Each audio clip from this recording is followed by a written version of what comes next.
ठीक। नमस्कार, मैं चंद्रशेखर जोशी, देवभूमि टुडे में आपका स्वागत है। चंपावत में लगातार दूसरे दिन जश्न का आलम है। कल 11 अगस्त को जिला पंचायत अध्यक्ष के रूप में निर्विरोध विजय होने के बाद आनंद सिंह अधिकारी का जश्न भारतीय जनता पार्टी के जिला कार्यालय से लेकर चंपावत की सड़कों में रहा। और आज हम विकासखंड कार्यालय में हैं। क्षेत्र पंचायत प्रमुख के रूप में अंचला बोहरा निर्विरोध बनी है। ये चौथा मौका है लगातार जब महिला चंपावत ब्लॉक की मुखिया बन रही है। 2008 से इसकी शुरुआत हुई। निर्मला मैदाना पहली महिला ब्लॉक प्रमुख थी उत्तराखंड बनने के बाद। उसके बाद से लगातार ये सिलसिला चलता रहा। पुष्पा सरकारी और उसके पिछले बार रेखा देवी और अब अंचला बोहरा तक ये सफल आया है। ये जीत बीजेपी के लिए कितना मायने रखती है? चंपावत में जो मुख्यमंत्री की विधानसभा है, मुख्यमंत्री पुष्कर सिंह धामी 95% वोट से उपचुनाव में मई 2022 में जीते थे। और उसके बाद नगर पालिका के बाद त्रिस्तरीय पंचायती चुनाव में जो शानदार सफलता का रथ आगे बढ़ रहा है।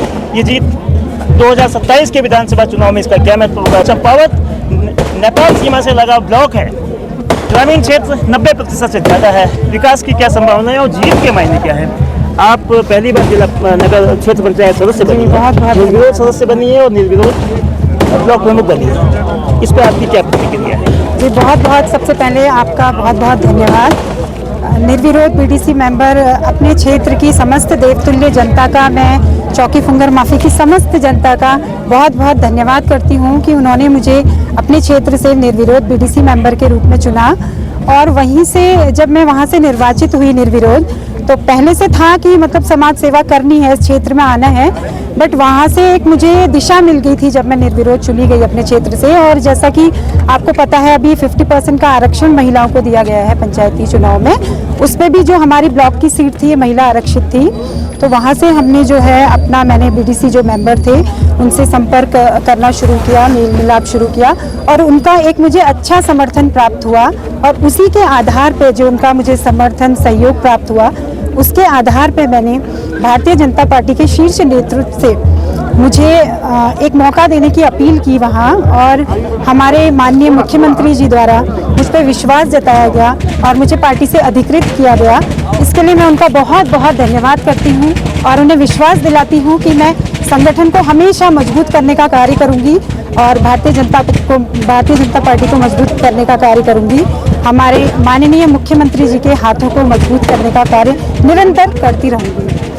आपको बड़ी जीत मिली है और इसी के साथ बड़ी जिम्मेदारी भी आपके कंधे में है। सबसे बड़ा ब्लॉक भी चंपावत है, सबसे ज़्यादा 40 और नेपाल सीमा से लगा बड़ा हिस्सा इसमें है। तो विकास की प्राथमिकताएं क्या होंगी आपकी? जैसा कि देखिए, आपको पता है हमारा जो चंपावत जिला है ये भौगोलिक दृष्टि से मैदानी क्षेत्र इसमें है और पहाड़ी क्षेत्र भी इसमें है। एट प्रेजेंट जो हम देख रहे हैं ये बरसात का मौसम है, तो यहाँ पे जो मैदानी क्षेत्र है उस पर जो है अभी बरसात के सीज़न में वहाँ पे जल भराव और भू कटाव की दिक्कत देखने को मिलती है और हमारे पहाड़ी क्षेत्र में लैंडस्लाइड वगैरह हो जाते हैं। तो मैदानी क्षेत्रों के लिए हमारा रहेगा जितना संभव हो सका हम नालों का निर्माण और ड्रेनेज सिस्टम वगैरह और पहाड़ों में दीवारों के निर्माण, मतलब जितना हमसे संभव हो पाया इस मौसम के हिसाब से जो समस्याएं हैं उस पर हम उनका समाधान करने की कोशिश करेंगे और जो मूलभूत समस्याएं हैं उन पर तो कार्य करेंगे। जगह जगह देव स्थल है और चंपावत ब्लॉक का एक सौभाग्य है कि उत्तराखंड का नहीं उत्तर भारत का सुप्रसिद्ध देवी धाम माँ पूर्णागिरि धाम इसी चंपावत विकासखंड के अंतर्गत आता है। इस बार जो 2 उप प्रमुख बने हैं, ज्येष्ठ उप प्रमुख पूर्णागिरि क्षेत्र से है पंडित भुवन चंद पांडे और जो कनिष्ठ उप प्रमुख बने हैं वो तल्लादेश जो सीमांत का बॉर्डर और रिमोट बैकवर्ड एरिया है उस क्षेत्र से मनोज जोशी बने हैं। तो पूर्णागिरि को लेकर लगातार विकास की बात होती है। पूर्णागिरि पर्यटन, आर्थिकी, रोजगार डेवलपमेंट के लिए बहुआयामी तरीके का है। पांडे साहब ये बताइए, अब आपकी जिम्मेदारी ब्लॉक के प्रति तो है ही, साथ में आप मंदिर समिति के भी अध्यक्ष रह चुके हैं पूर्णागिरि में। पूर्णागिरि धाम को डेवलप करने के लिए उसको और जो भी अगर कमियां हैं तो उसको सुधार करने के लिए उसको पर्यटन मानचित्र में, तीर्थाटन मानचित्र में लाने के लिए क्या कोशिशें हुई? धन्यवाद सर। सबसे पहले मैं अपनी ग्राम पंचायत की क्षेत्र पंचायत की जनता को सादर नमन करता हूँ कि उन्होंने लगातार चौथी बार मुझे और मेरे परिवार को क्षेत्र पंचायत ब्लॉक में प्रतिनिधित्व करने के लिए भेजा और जैसा कि माननीय मुख्यमंत्री का जो मार्गदर्शन है और जो चंपावत जनपद को आदर्श चंपावत बनाने के लिए जो उनकी परिकल्पना है और उस परिकल्पना हम साकार उतरेंगे और सभी क्षेत्र पंचायत सदस्यों और माननीय प्रमुख जी की अध्यक्षता में हम क्षेत्र के विकास के लिए निरंतर कार्य करेंगे। बहुत सारी विडंबनाएं हैं, क्षेत्र अलग अलग हैं और उन क्षेत्रों में जैसा कि प्रमुख महोदय ने बताया विभिन्न भौगोलिक परिस्थितियां भी इस समय हैं, क्योंकि इस समय फुग्गा जाला में या खिरद्वारी में या श्यामला ताल में या डांडा कटनरी में या टनकपुर के क्षेत्र में बहुत सारी समस्याएं हैं। उनको मिलकर हम सारा निदान करेंगे और प्राथमिकता के आधार पर उनका विकास कार्य हम उन क्षेत्रों में करेंगे। दूसरी बात, माननीय मुख्यमंत्री की अवधारणा यह है कि जो उत्तर भारत का सुप्रसिद्ध धाम है माता पूर्णागिरी का, उसको लेके काफ़ी उनके अंतर्गत एक उत्तेजना है, एक विकास की किरण है। जैसे ही वो मुख्यमंत्री बने तो सबसे पहले उन्होंने 4 करोड़ रुपए की धनराशि हमारे माता के दरबार के लिए, जो वहाँ पर एक छोटा सा खतरा बना हुआ था, उसको एक ड्रेनेज को आउट करके पूरा सिस्टम वहाँ पर स्थापित कर दिया है और मंदिर को किसी प्रकार का कोई खतरा वर्तमान समय में नहीं है। उसके अतिरिक्त जलकुनिया से 4.5 करोड़ की पेयजल योजना माननीय मुख्यमंत्री के आदेश के अनुसार वहां पर पहुंच चुकी है। 2 पेयजल योजना, क्योंकि आप जानते हैं ये गर्मी का मेला है, यहाँ पर सबसे जो परेशानी है वह पानी की है, वाटर क्राइसिस बहुत होता है। तो 2 पेयजल योजना लादीगार और ठुलीगाड़ की, उसमें टेंडर लग गया है। मैं ऐसे यशस्वी माननीय मुख्यमंत्री का तहे दिल से आभार व्यक्त करना चाहता हूं, अपने प्रदेश नेतृत्व का, अपने जिले के संगठन का, जिन्होंने मुझे इस पद पर आज निर्विरोध निर्वाचन किया है। मैं तन मन धन से पूरे क्षेत्र की जनता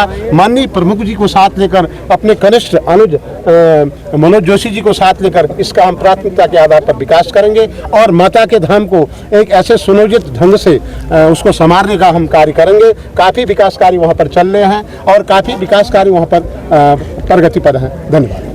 बोलो माता पूर्णागिरी मैया की, बोलो मल्लारसर महाराज की। उत्तराखंड के जो 12 जिले जिसमें त्रिस्तरीय पंचायत चुनाव हो रहे हैं, 78 विकास खंडों में 78 क्षेत्र पंचायत समितियों में 11 ब्लॉक प्रमुख निर्विरोध बने हैं। चंपावत जिला 4 क्षेत्र पंचायत इसमें है। चंपावत जो जिला मुख्यालय की ब्लॉक है उसमें भी ये सौभाग्य मिला है। 3 ब्लॉक पार्टी लोहाघाट और बालाकोट में अगर आज नाम वापसी की कोई स्थिति नहीं बनती है तो 14 अगस्त को मतदान होगा और उसके बाद नतीजा आएगा। बहरहाल जो चंपावत ने एक उदाहरण पेश किया है जिला पंचायत क्षेत्र पंचायत में निर्विरोध निर्वाचन करके, इससे विकास को लेकर जो राजनीतिक द्वंद्व के स्थान पर विकास को लेकर एक प्रतिस्पर्धा होगी, ऐसी उम्मीद की जा सकती है। भारतीय जनता पार्टी के लिए चुनाव 2027 में किस रूप से उसको बूस्ट करेंगे, कांग्रेस की क्या स्थिति होगी, इसको भी देखना होगा। बहुत धन्यवाद।